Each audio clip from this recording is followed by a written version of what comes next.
గత కొన్ని సంవత్సరాలుగా తెలంగాణ మాల మహానాడులో గ్రామ స్థాయిలో చురుగ్గా పనిచేసిన వారిని మండల స్థాయిలో అవకాశం కల్పించామని రాష్ట్ర అధ్యక్షుడు మంత్రి నరసింహయ్య తెలిపారు.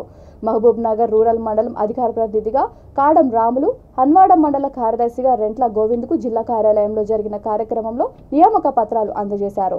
ప్రతి గ్రామంలో మాలలను చైతన్యం చేసి సంఘం బలోపేతం కోసం కృషి చేయాలని పిలుపునిచ్చారు. మహబూబ్ నగర్ రూరల్ మండలానికి చెందిన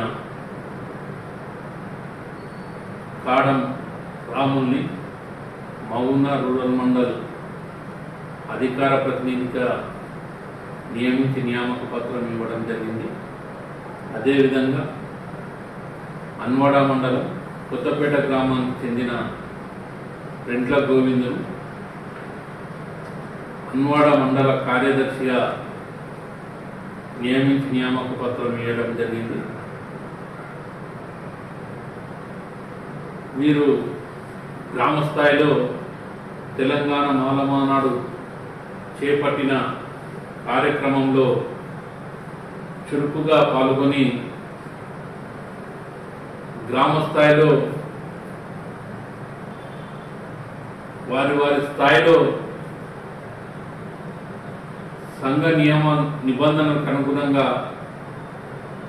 చేసిన సేవలను గుర్తించి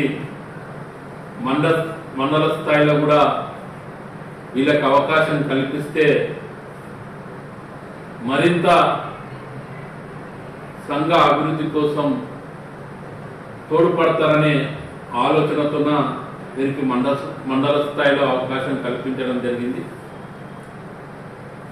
డాక్టర్ బాబాసాహెబ్ అంబేద్కర్ ఆలోచన విధానంతో స్వర్గీయ పివి రావు గారి ఆశయ సాధనలో భాగంగా మండల స్థాయిలో ముఖ్యంగా ఈ మహబూబ్ నగర్ నియోజకవర్గంలో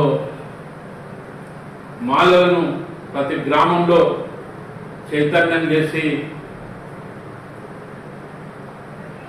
కులరహిత సమాజ నిర్మాణంలో భాగస్వామ్యం చేయాలని, అంతేకాకుండా దళితుల మీద జరుగుతున్నటువంటి దాడులకు వ్యతిరేకంగా మాలల పక్షాన దళితుల పక్షాన నిలబడి పోరాటం చేయాలని, ఎక్కడ దళితులకు సమస్య వచ్చినా మేమున్నామనే తెలంగాణ మాల మహానాడు అండగా నిలబడుతుందనే ఒక భరోసా కల్పిస్తూ ప్రభుత్వం అందిస్తున్నటువంటి అన్ని సంక్షేమ పథకాలను కూడా గ్రామ స్థాయిలో వారికి